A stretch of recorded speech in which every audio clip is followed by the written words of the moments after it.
दोस्तों, अगर हम आपसे कहें कि झारखंड में कुछ ऐसे भी गरीब हैं जो कार से राशन लेने जाते हैं, जिनके पास बंगला मोटर गाड़ी है, मोटी सैलरी है, लेकिन खाते गरीबों का राशन है, तो क्या आप यकीन करेंगे? सुनने में मजाक लगता है, लेकिन सरकारी जांच में जो खुलासा हुआ है उसने पूरे सिस्टम की पोल खोल दी है। एक रिपोर्ट के मुताबिक झारखंड में हजारों ऐसे लोग हैं जो लाल और पीला राशन कार्ड का लाभ लेते पाए गए हैं, जिनकी आर्थिक स्थिति इस योजना की पात्रता से कहीं बेहतर है। अब सरकार ने ऐसे लोगों के खिलाफ कार्रवाई शुरू कर दी है। तो आखिर पूरा मामला क्या है, आइए विस्तार से समझते हैं झारखंड वासियों। दोस्तों, खाद्य सार्वजनिक वितरण और उपभोक्ता मामले विभाग की जांच में झारखंड के 98,817 ऐसे लाल और पीला राशन कार्ड धारियों की पहचान की गई है, जिनकी सालाना आय 6 लाख रुपए से अधिक है। इतना ही नहीं, 27,000 से ज़्यादा ऐसे लोग हैं जिनके पास पक्का मकान और कार भी है, फिर भी वे गरीबों के लिए चलाई जा रही सरकारी राशन योजना का लाभ लेते रहे हैं। यानी जिस सरकारी राशन का मकसद गरीब, मजदूर और जरूरतमंद परिवारों तक सस्ता अनाज पहुंचाना था, उसी योजना का लाभ बड़ी संख्या में ऐसे लोग उठा रहे थे जिन्हें विभाग अब अपात्र मान रहा है। तो भैया, इस बड़े खुलासे के बाद सरकार ने कार्रवाई तेज कर दी है। केंद्र सरकार के निर्देश पर राज्य के सभी 24 जिलों को ऐसे लाभार्थियों की सूची भेज दी गई है और लगातार जिला प्रशासन और खाद्य आपूर्ति विभाग अब एक एक करके सबको नोटिस भेज रहे हैं। अगर सिर्फ रांची जिला की बात करें तो यहाँ 20,000 से ज़्यादा अपात्र राशन कार्ड धारी चिन्हित किए गए हैं। इनमें करीब 15,000 ऐसे लोग हैं जिनकी सालाना आय 6 लाख रुपए से अधिक है, जबकि करीब 5,000 लोगों के पास लग्जरी कार भी है। दोस्तों, तो चलिए अब आपको इस जांच में सामने आए कुछ मामलों के बारे में बताते हैं।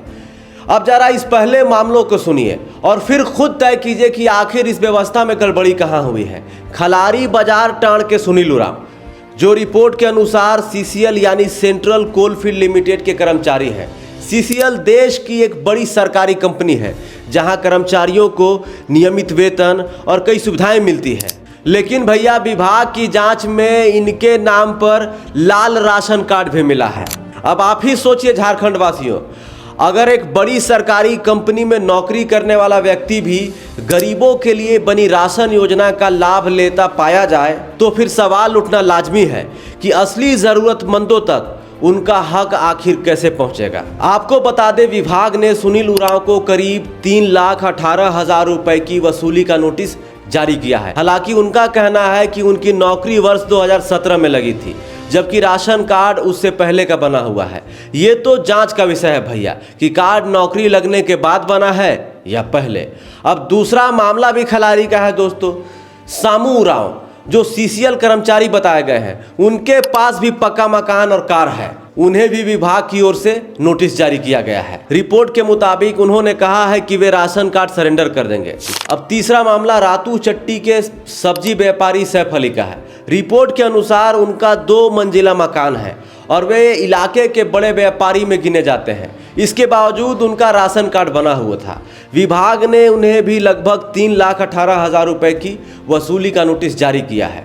दोस्तों, ये तो सिर्फ 3-4 उदाहरण है जो जांच के दौरान सामने आए हैं। अगर पूरे झारखंड में ईमानदारी से जांच हो जाए तो हो सकता है आपको ऐसे ऐसे गरीब मिल जाएं जिनके घर के आगे या घर के बाहर फॉर्च्यूनर और काला घोड़ा यानी कि स्कॉर्पियो खड़ी हो, 3-4 मंजिला मकान हो, लेकिन हाथ में लाल या पीला राशन कार्ड भी हो। अगर ऐसा है भैया, तो फिर सवाल सिर्फ अपात्र लोगों का नहीं बल्कि पूरे सिस्टम की जवाबदेही का भी है। अब सवाल यह है कि सरकार इन लोगों से क्या वसूलेगी जो अपात्र पाए गए हैं। खाद्य आपूर्ति विभाग ने स्पष्ट किया है कि साल 2015 से अब तक ऐसे अपात्र लाभार्थियों ने जितना भी सरकारी अनाज लिया है, उसकी वसूली बाजार मूल्य यानी कि 40 रुपये प्रति किलो की दर से की जाएगी। इतना ही नहीं, इस राशि पर 12% ब्याज भी देना होगा। इसके अलावा यदि किसी ने योजना के तहत धोती, साड़ी, नमक, दाल या अन्य सामग्री का लाभ लिया है तो उसकी कीमत भी वसूली जाएगी। विभाग ने साफ निर्देश दिए हैं कि नोटिस मिलने के 15 दिनों के भीतर संबंधित व्यक्ति को जुर्माने की राशि जमा करनी होगी और राशन कार्ड सरेंडर करना होगा। यदि ऐसा नहीं किया जाता है तो विभाग नियमानुसार FIR दर्ज कराने सहित अन्य कानूनी कार्रवाई भी कर सकता है। दोस्तों, यह मामला सिर्फ कुछ राशन कार्डों का नहीं है, सवाल उस व्यवस्था का है जो गरीबों के लिए बनाई गई थी। अगर पात्र लोगों की जगह अपात्र लोग उसका लाभ उठाते हैं तो सबसे बड़ा नुकसान उसी जरूरतमंद परिवार का होता है जिसके लिए यह योजना शुरू की गई थी। अब देखना यह होगा कि यह कार्रवाई सिर्फ नोटिस और वसूली तक सीमित रहती है या फिर जिन लोगों ने नियमों के विपरीत लाभ लिया उसके खिलाफ आगे और क्या कदम उठाए जाते हैं। आपकी क्या राय है झारखंड वासियों? ऐसे मामलों में सिर्फ जुर्माना काफ़ी है या फिर नियमों के अनुसार और सख्त कानूनी कार्रवाई होनी चाहिए?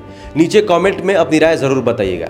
अगर आपको यह रिपोर्ट महत्वपूर्ण लगी हो तो वीडियो को लाइक करिए और ज़्यादा से ज़्यादा लोगों तक शेयर कीजिए। भौकाल टीवी देखने के लिए धन्यवाद। जोहार।